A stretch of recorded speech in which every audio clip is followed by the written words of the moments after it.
नमस्कार दोस्तों, आपके अपने YouTube चैनल कंप्यूटर कक्षा में आपका स्वागत है। C plus plus program code की सीरीज में आज का प्रोग्राम है find largest number out of three numbers using only if statement. आपको तीन नंबर में से जो लार्जेस्ट नंबर है उसको फाइंड आउट करना है और यहाँ पर आप केवल और केवल इफ स्टेटमेंट का इस्तेमाल करेंगे। ये है आपका program code find largest number using if statement.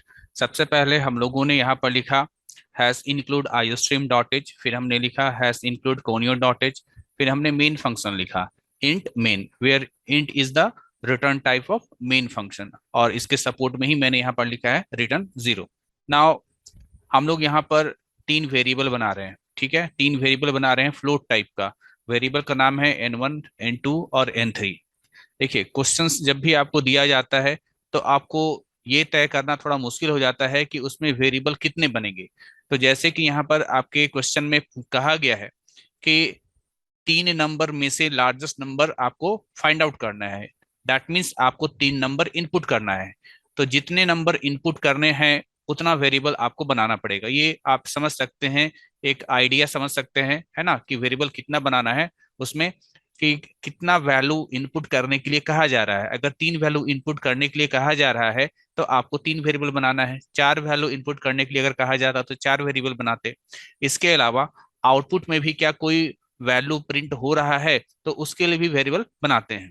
लेकिन फिलहाल अभी हम लोगों को यहाँ पर ये देखा जा रहा है कि जो तीन वैल्यूज हैं, है ना, तीन वैल्यूज हम लोगों को इनपुट करना है, तो उसके लिए हम लोग फिलहाल तीन वेरिएबल बना रहे हैं।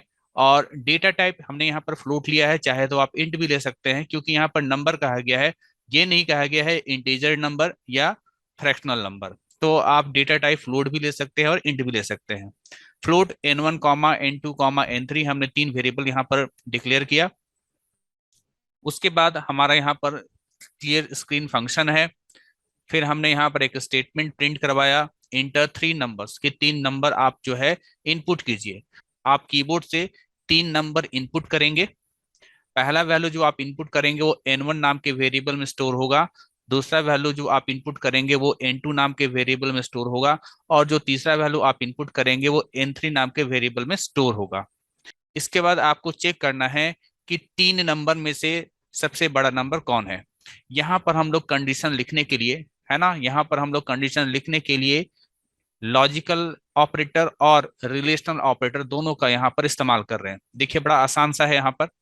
यहाँ पर कंडीशन में हमने लिखा कि if n1 is greater then और इक्वल टू n2, अगर n1 का वैल्यू n2 से बड़ा या बराबर हो, और n1 is greater than equal to n3, और अगर n1 का वैल्यू n3 से बड़ा या बराबर हो। ठीक है, अगर n1 n2 से बराबर हो और n1 n3 से बराबर हो, यानी n1 जो है, यानी नंबर वन जो है, वो बाकी दो नंबर से बड़ा हो, तो, है ना, तो अगर ये कंडीशन ट्रू हो जाता है तो सी आउट लार्जेस्ट नंबर n1।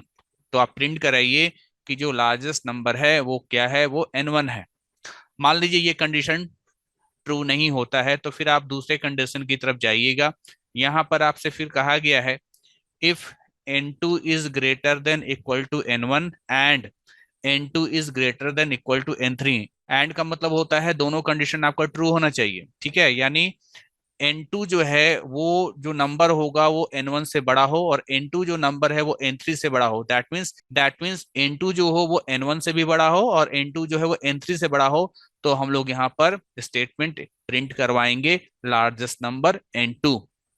अब उसी प्रकार से लास्ट कंडीशन हम लोग यहाँ पर लिख रहे हैं इस इफ वाले स्टेटमेंट में कि n3 is greater then n1 and n3 is greater then n2। अगर n3 का वैल्यू n1 से बड़ा और n3 का वैल्यू n2 से बड़ा हो तो जाहिर सी बात है हम लोग प्रिंट करवाएंगे cout largest number n3, then get C H return zero, और आपका प्रोग्राम एंड हो जाएगा।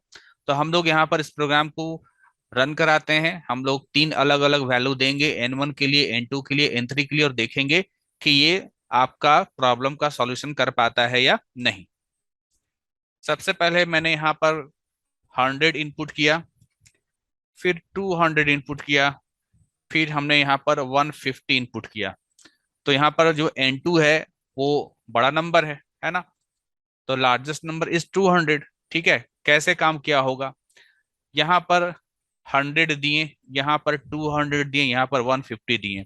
यहाँ चेक होगा N1 यानी 100 और N2 यानी कि 200। क्या 100 इज ग्रेटर देन 200? ये तो यही फॉल्स हो गया। ठीक, अब ये फॉल्स हो गया तो अगले इफ के पास चले जाइए। N2 यानी 200, N1 यानी कि 100, तो 200 is greater then 100, yes, condition true. And एक और चेक करना है, N2 यानी 200, N3 यानी कि 150। ठीक है, तो 200 इज ग्रेटर देन 150, यस, यानी ये वाला कंडीशन भी ट्रू हो रहा है और ये वाला कंडीशन भी ट्रू हो रहा है। और एंड क्या बोलता है? एंड बोलता है कि मेरे दोनों कंडीशंस ट्रू होंगे तो ही हम फाइनली ट्रू कहेंगे। तो दोनों कंडीशन ट्रू हो गया तो फाइनली हमारा जो है डिसीजन आया ट्रू, और डिसीजन ट्रू आया तो सी आउट लार्जेस्ट नंबर N2 यानी कि लार्जेस्ट नंबर 200 आपका प्रिंट किया। एंड सिमिलरली इस प्रोग्राम को और भी अलग अलग डेटा दे करके आप इनपुट करवा लीजिए। ठीक है, 300 डाला, 200 डाला और मान लीजिए हमने यहाँ पर 140 डाला, तो the largest number is 300। First number को यहाँ पर बड़ा दिखला रहा है। प्रोग्राम को तीसरी बार रन करा रहे हैं, मान लीजिए पहला वैल्यू हमने 100 डाला, दूसरा वैल्यू हमने 200 डाला और तीसरा वैल्यू हमने 400 डाला, तो क्या बता रहा है? The largest number is 400। ठीक है, तो ये कोड लिखा हुआ है, इस कोड को जो है ड्राई रन कराइएगा, अपने कॉपी पर लिख करके समझने का कोशिश कीजिएगा कि कैसे किस तरीके से काम हो रहा है, किस तरह से अलग अलग इनपुट दे करके जो है अलग अलग आपको आउटपुट मिल रहा है। तो मिलते हैं नेक्स्ट कोडिंग की वीडियो में, जहां पर हम लोग नए कोड के साथ आपके सामने हाजिर होंगे। तब तक के लिए थैंक यू।